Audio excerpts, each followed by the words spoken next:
Oh, man. Kendrick Perkins recently delivered a very interesting take on Kevin Durant's recent trade demand from the Brooklyn Nets. Perk said, why would KD want out? Why would Kyrie go searching and seeing if a team would want to do a sign and trade? And then all of a sudden he opt into his contract. And then all of a sudden once Kyrie Irving opts into his contract, then Kevin Durant comes out and says, I want to be traded. He tells the Brooklyn Nets he wants to be traded. I'm to the point, and I came up with the conclusion that I don't believe Kevin Durant. I don't believe it at all. Matter of fact, it makes zero sense to me that he wants to be traded at this point. I don't believe he believes it.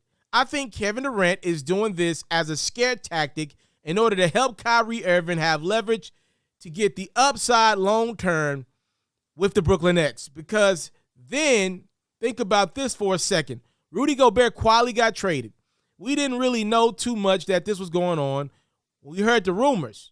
But think about what Minnesota gave up. We're talking about Kevin Durant, a top 5 player, arguably the best player in the NBA. And what we are saying that he hasn't been moved yet, KD is like the Jordan Concord 11s. Like when they come out, you know it's a release date. It's an hour max before those shoes are sold out. So you're sitting up telling me right now that Kevin Durant is still on the market unless you're a Milwaukee and you're not giving up Giannis. You're not giving up Ja Morant if you are Memphis. You're not giving up Luka if you're Dallas. You're not giving up Steph Curry. But if any other team around the NBA and Kevin Durant is on the market, you mean to tell me there's nothing been done? No traction has picked up over the weekend? I don't believe it. So I think this is a very interesting take from Kendrick Perkins, who, by the way, is becoming one of my favorite media personalities. Not because I always agree with him. The reason why I like Perkins, because he has something to say. Like a lot of you other media personalities, quote unquote, new media, the Draymond Greens, the JJ Redick's of the world, y'all don't have nothing to say. That's why I can't listen to y'all on Inside the NBA or on ESPN. Now, on y'all podcasts, I like how y'all give it up. But on these platforms, these major networks, y'all don't say much. CJ McCollum, nothing to say. I think what Kendrick Perkins said it's interesting. If nothing else, it sparks conversation for you and me on my platform right now. So I agree with what Kendrick Perkins had to say at the beginning, or I at least think there could be some validity in it. But I want to hold that off for a second. I want to address what Perk said at the end about every team in the NBA, unless it's, who do you say, Ja in Memphis, Giannis in Milwaukee, Steph and the Warriors, and Luka in the Dallas. He said, other than that, any team in the NBA should be interested in Kevin Durant.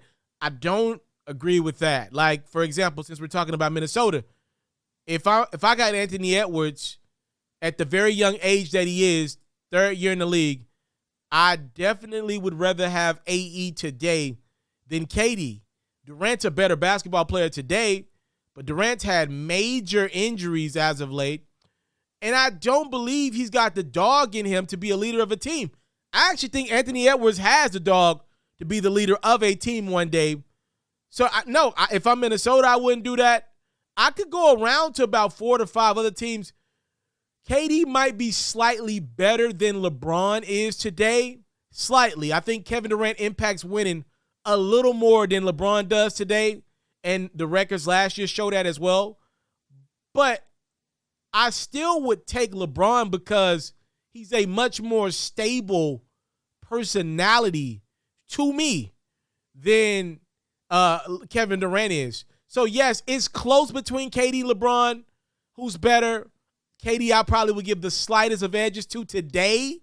But LeBron's a much more stable person. Before I make a trade for Kevin Durant, I need to make sure Draymond Green and Steph Curry are around, right? Like, I'm not – like, if I'm the Atlanta Hawks, if I got to trade Trae Young to get KD, that doesn't mean that team is ready to win it all tomorrow. I think I'd rather ride it out with a young Trae Young. If I'm Boston, I'm not giving up Jason Tatum.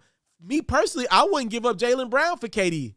I don't believe adding KD to the Celtics for Jaylen Brown and Marcus Smart makes them a championship contending team. I don't. Some people will. I don't believe that. Not one bit. So I don't believe it's as easy as just saying every other team outside of the 4 or 5 that Perk named should be interested in Kevin Durant. I don't think it's that simple. The game is there, but oftentimes we've questioned other things with Durant, like the leadership, the willingness to call out his teammates, like a Kyrie Irving, like a Russell Westbrook, are things that we question with Durant. because we ain't seen a lot of it. Will you call out Draymond Green if you feel like he's wrong and you are calling you the B word? I haven't seen that from KD, though I think he's a phenomenal basketball player.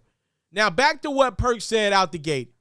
I have been trying to put together some type of conclusion to why Kevin Durant, at this point, after signing a 4-year, $198 million deal with the Brooklyn Nets just last year, why he would demand a trade out but still be willing to play with Kyrie.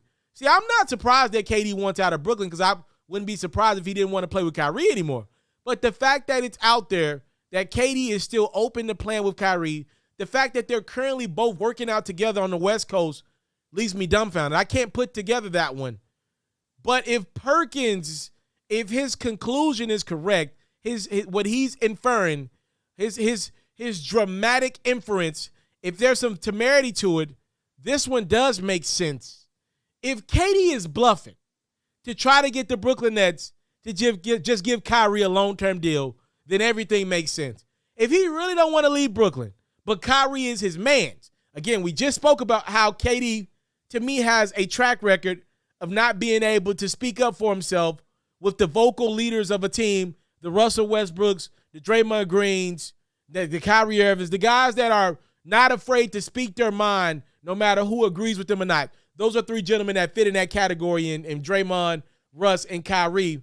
If we believe KD to be the type of guy that kind of lets them have their way and play second fiddle to those guys, then it would make sense for Kyrie to say, yo, bro, they not giving me a max deal. I thought we was in this for the long haul together.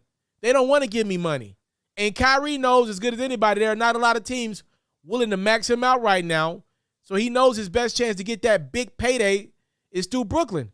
But Joe Tsai, the Nets owner, and Sean Marks, their general manager, is like, no, we ain't giving you that type of money. We need to see a season or two of consistency from you first, Kyrie. If Kai went to KD like, nah, bro, I need you to get me paid. If I'm not paid, I'm leaving. I'm a really wild out next year. In my last year of my deal, I'm really going wild out. If I'm Kevin Durant, I got tough decisions to make. Do I try to go find basketball somewhere else? Do I try to go play in another situation? Or do I just try to make my guy Kyrie happy? And if demanding a trade out just to scare the Brooklyn Nets into giving Kyrie a long-term extension to align his contract again with Durant is the quick fix, then I think KD was willing to do that. Even if it meant rupturing his relationship with the Brooklyn Nets, he clearly gave them two teams in Miami and Phoenix where if I'm KD, I want to stay in Brooklyn, but if you're going to be willing to trade me to Miami where I got a home at or Phoenix alongside Chris Paul, I'll take it. But in the back of my mind, I want to stay here in Brooklyn where I'm building my media company where I'm comfortable at. I think it makes a lot of sense what Perkins is saying out the gate. Well, could KD be bluffing, trying to see if he can get the Brooklyn Nets to give his man, who clearly this is his guy, he came to Brooklyn with this guy, Kyrie, a long-term extension. I never even thought about that, but that does make sense. Now, with all that being said, I don't believe the Nets are going to cave. And I believe this. I believe Brooklyn's so fed up with Kyrie's mess and now beginning to get so fed up with Kevin Durant's mess, they're willing to blow this whole thing up and start it over. Trade one of the 15, 20 greatest players of all time in Kevin Durant.